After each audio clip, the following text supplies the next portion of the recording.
Hey, I'm here with Ben McPhee, the brand manager at YoYoFactory. Ben, how are you doing today? I'm fantastic. And how are you? I'm good. You are at the YoYoFactory headquarters? Yeah, in Arizona, it's a balmy 109 degrees outside today. 109. That's it's nice. I've been working in the warehouse today, so yeah, I'm feeling it. You're feeling it. Well, Ben, how long have you been how old is YoYoFactory? Good question. I can never answer this. 2000 and Doc, when did you move to California? Like 2002, 2001? Yeah, around the same Around time. that same time. Right Yeah, on. maybe it was like no. I think Yo-Yo Factory released its first yo-yos in like 2001. Yeah, that'd be The about right. the fast? Yeah. No, there must have been a yo-yo before the fast. You don't start with a plastic injection molded yo-yo.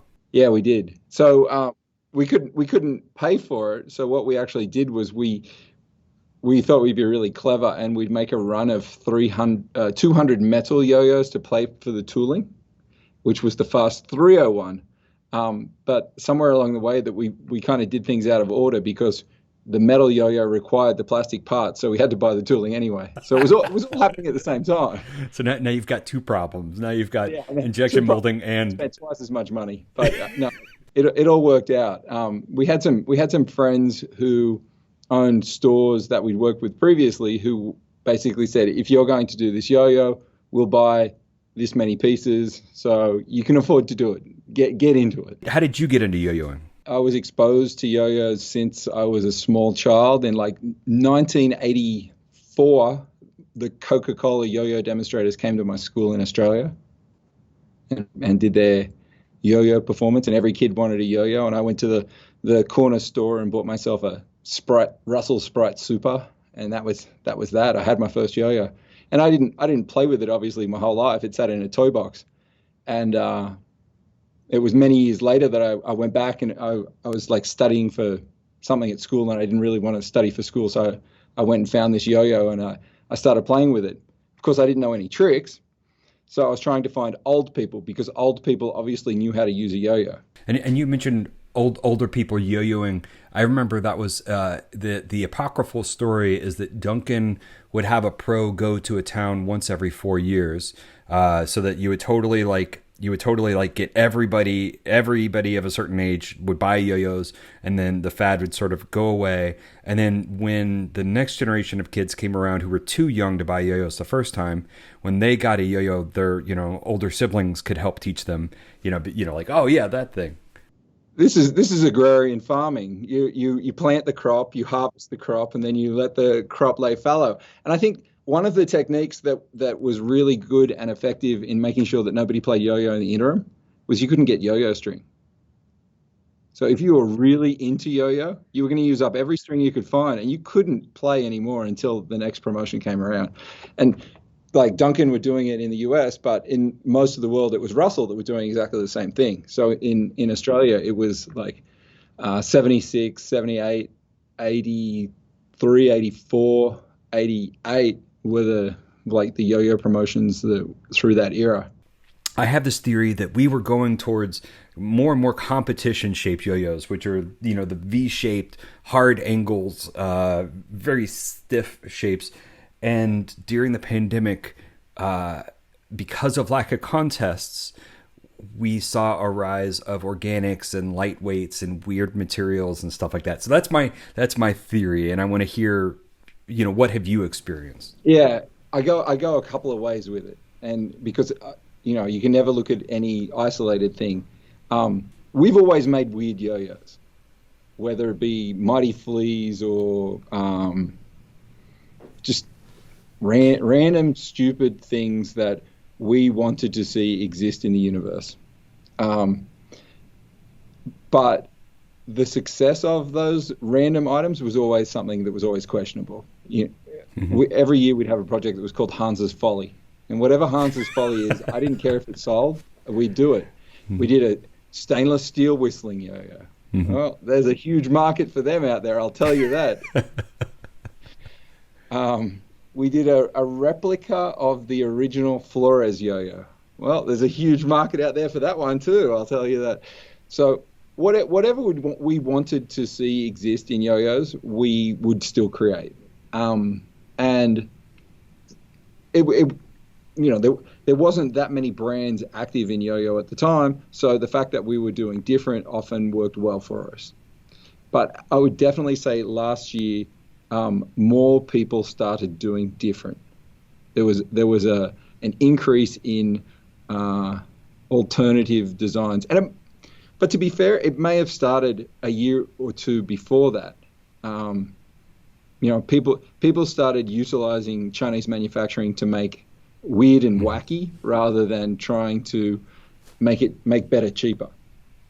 Mm-hmm. And that was something that certainly hadn't existed. There wasn't multiple brands making weird yo-yos. Everybody was still trying to be the best and do the best.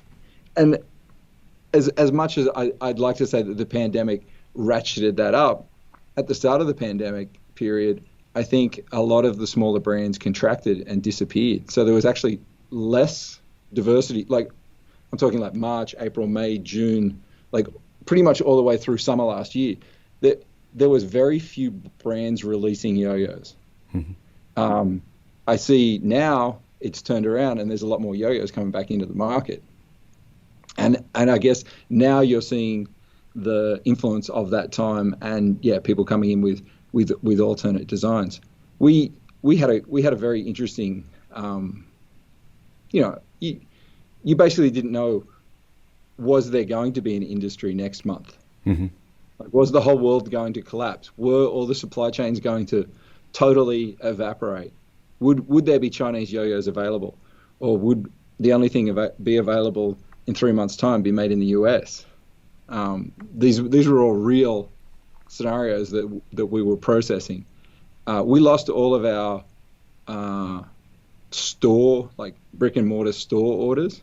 Mm-hmm. Like we had packages sent to stores in California, and the stores would just turn around and send them back. They'd be like, "Well, we can't take it now. We're closed. We don't want any product." We had Yeah. chain stores canceling, $30,000 to $50,000 orders. So we had to look at what products do we have, what do we need to sell, and how do we even stay in business right now, because this is going to get rocky real fast. Mm-hmm. So we leaned in on the yo-yo community, and knowing that yo-yoers are out there, they're bored, they need something to do, and we can still deliver like fantastic value and different play experiences. And I think now you're seeing a lot more brands falling into line with that, offering cooler, unique playing experiences. As a trick creator of renown, Mm-hmm. do you subscribe to the theory that different yo-yos offer you a different perspective and Oh, hell potentially? yeah. Dude, I can change string. Like, I've been going shorter and shorter string just for some reason. I just kind of have been ebbing towards it. And every now and then, like, I'll be at be somewhere and I'll like grab a long string and I'll be like, what the hell is this? And all of a sudden it's like a whole new toy. I feel bad, and people criticize me openly about the fact that I'm like, you get a new yo-yo, you're going to get a different perspective on your tricks.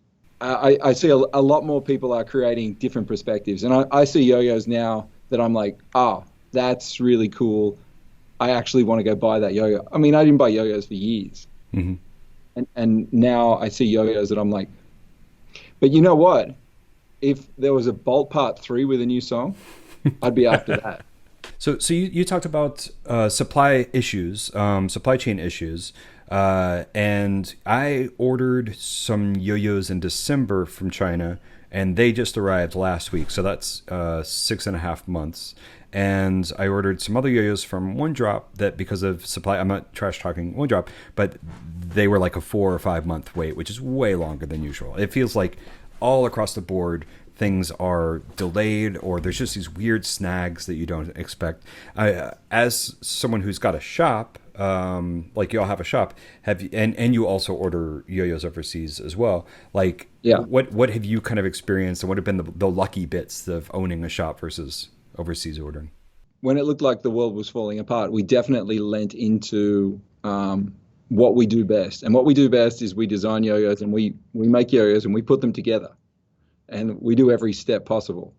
So we went back to machine shops that we'd worked with forever, since we were making yo-yos without what I would say modern bearing seats. And we still had the same contacts there, and the same people are still running the machines. And we even found like a machine that we almost exclusively used was open for like the rest of the year. So we said, okay, we want that machine to make yo-yos again. Set it up. We'll keep it busy for the rest of the year. And he's like, okay, great. And we didn't have any problem getting made in the US aluminum at all. We could get it from two different vendors at all times. And you were saying that you didn't run into any supply chain like I was running into left and right. The supply of aluminum in the US was still disrupted since the year before when there was tariffs in place. So all that had already, because people who were using imported aluminum all of a sudden needed the domestic supply. So the domestic supply was all sucked up. So nobody could get hold of the domestic supply. But yeah, and the production had not caught up with it. And then just when they were catching up with it, the tariffs disappeared. The imported aluminum started coming back, but then that supply chain was getting disrupted because of COVID. But no, we didn't have any problems with material. So for us, if things had gone differently and we needed to be 100% made in the US product by now, we could have done it. It would have been, and we were up for the challenge, and we're really excited about that's what we would have needed to do. But we also work with like many different vendors in China. So while the delivery times overall started getting out, it wasn't ever that bad. Somebody was always delivering, and as long as we had enough orders in, it just seemed that product would continue to turn up. So let's talk about, we talked about how COVID definitely messed up things, or I mean, if we didn't, it's obvious that, yo-yo contests got canceled, meetups were not happening. It was hard to be able to hang out and share tricks with people. Yeah, but there was some other interesting things that happened through the year. A lot of older yo-yo players, like who you hadn't seen or heard of for a very long time, started playing yo-yo again. Yeah. Like I was seeing names show up on orders, and I'll be like, "Oh, damn! They're still alive. They're playing yo-yo again. Let me. I'm throwing in extras here." Like, so there was a lot of classic players and people who maybe hadn't played yo-yo since even like late '90s, who decided, "Hey, I've got a lot of time on my hand here. I'm going to get back into yo-yo." And you would see it on Reddit. People would be like, "Oh, I haven't played yo-yo forever. What yo-yo should I get?" Mm-hmm. So there was a whole wave of new yo-yo players coming in, and those yo-yo players weren't getting influenced by the new releases being as competitive, and they were just finding yo-yos that they enjoyed playing with. So it's going to be very interesting when the competitive scene does come back. Who's going to be participating? Like, because I'm sure during a break like this, you're going to see a whole wave of players drop off. Mm-hmm. And of the new players that have come into yo-yo, how many of them will even be interested in competing? That's going to be interesting, the long-term effects of yo-yoing in competitions. I mean, first we have to get to the point where we all feel kind of comfortable getting back up to competitions, which in yo-yoing seems like it might be near the end of this year or early next year. It sort of feels like some competitions are getting announced. Yeah. People are trying to get me to travel, and I'm not ready for that. Even to go down to LA right now, I'm just like, that seems unnecessary. Like, I'll wait, a couple more months hopefully, and things get better. I'm not sure when I'll get on a plane. That'll be the big. Yeah. It's because I think people have forgotten how to behave too out there. It's wild again. Mm-hmm. During the pandemic, we've heard from folks who are getting into it. You mentioned old players kind of coming back into it, old competition players who are younger, now they're adults, and they're like, oh, this is a great time to get back into yo-yoing. I've seen a wave of new yo-yoers, especially around November, December last year. For some reason, they got into it, and some of them really got into the collecting of yo-yos. And like really premium yo-yos. Others really got into the responsive stuff. And it's hard to say if like I could create a story right now that like, all these people who had a lot of time and a lot of creative energy they needed to get out, found this nice, relaxing, responsive, modern responsive yo-yo stuff, and that just really appealed to them. But probably this is groundwork laid from the years before, whatever. There probably was kind of like a trend of people kind of wanting to get into that. Yeah, it's funny. I think it was always an underserviced segment of the market, like a good, what was the nicest responsive yo-yo you could buy? The releases would happen, but they wouldn't always be in stock. There wasn't one that you could say, hey, that's the one, go buy that one, and trust that it would be in stock. But we've seen waves like this, even when metal yo-yos first came onto the market, right? And if you wanted a metal yo-yo, you had to buy the metal yo-yo that was available at that time, because it might not be there in a month, and there might not be any, because there were periods like there would be a pyro release, and then there'd be no metal yo-yos available after that. And you just have to wait until the next metal yo-yo was released. So it was timing kind of thing. And I think that with responsive metal yo-yos, it's kind of been the same thing. One Drop have done a pretty good job at keeping a consistent supply in the market, but even that, models go in and out of availability. So people haven't been able to say, oh, go get that one. It's there, and it's been there, and it's always going to be there. And yeah, so I think that's something to limit it. And I mean, even now, like a lot of people exclusively shop on Amazon online. What's the best responsive metal yo-yo on Amazon? Yeah, what are those Aota ones or something, right? They have I don't know. Yeah. I don't even know, and Yeah. I wouldn't say anything that Aota made was good. So, but yeah, it's not an answer. It's not an answer that can just rolls off the tongue. So yeah, I don't know what it is. Yeah, as responsive metal yo-yoing like grows in popularity, I think that there's going to be some more standards that go into the market. This is the Confusion. The Confusion. I heard good things about the Confusion, and based on the Gold Fusion. I don't know what you're talking about. Okay, Doc. I can't say that. All right. You can say whatever you want. I just can't say that I know anything about it. Final question for me is, I have a feeling that you might have been into yo-yoing this whole time, but during the pandemic, you might have dived into it a little more, kind of re-explored it in a new way. I'm just kind of wondering what your favorite trick is you've learned during the pandemic. During the pandemic, this is tough, because I've gone inwards more than outwards, and I just seem to do the same stuff weirder and weirder. Like I just work on the same tricks that I always did, but I don't know. I've had more fun doing them. I haven't really learned a lot of new tricks, and now that I look back at that, I'm feeling a little limited, and I really should start learning some more tricks. I kept meaning to learn kick flips.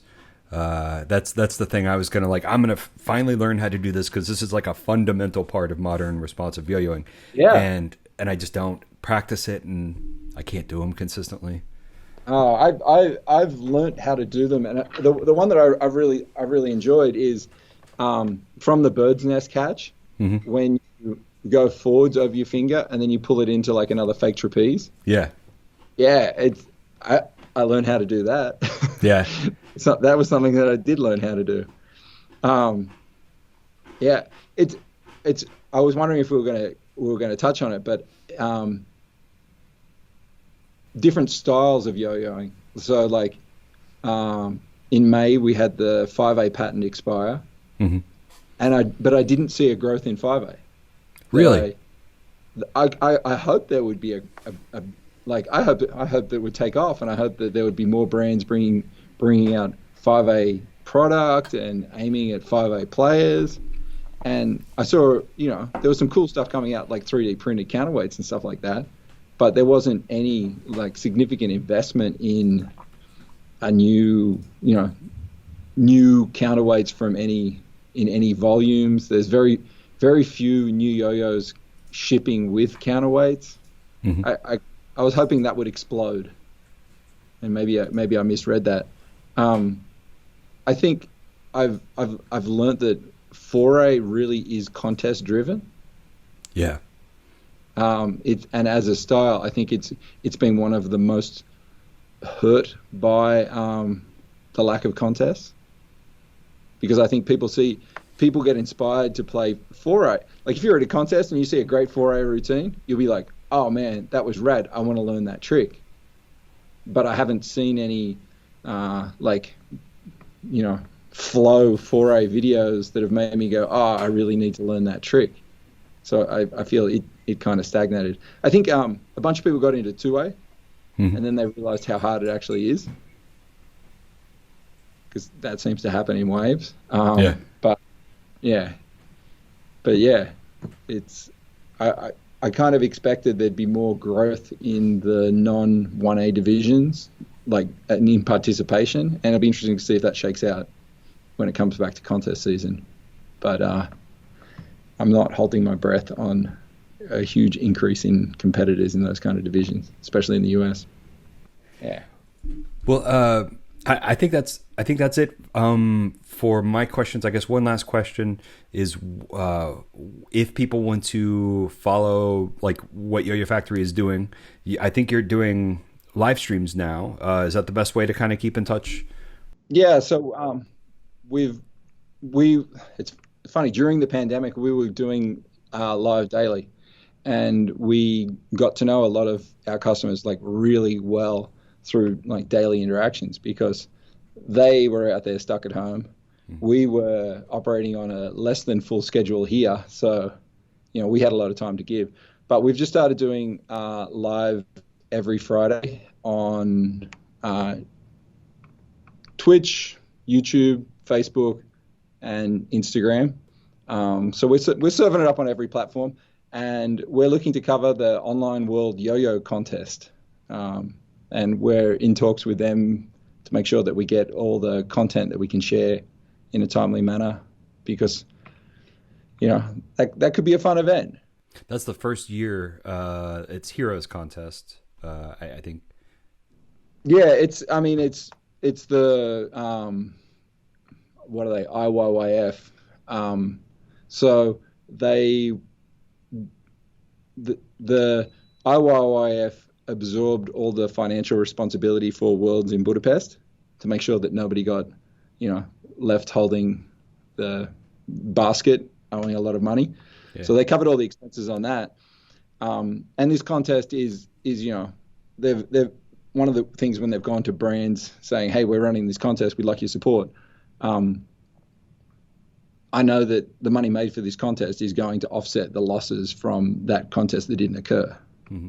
So it's a good cause, and it's a great opportunity for competitive players to keep the knife sharp, get ready for upcoming contests in the future. So it'll be very interesting to see who turns up, and who actually turns up in terms of competing. And if culturally American players have taken their foot off the practice gas, we could see some a decade of world champions from countries like Korea and Southeast Asia, and maybe even another European world champion, just because in those countries their community has stayed tighter and closer together and kept a competitive angle to their yo-yoing.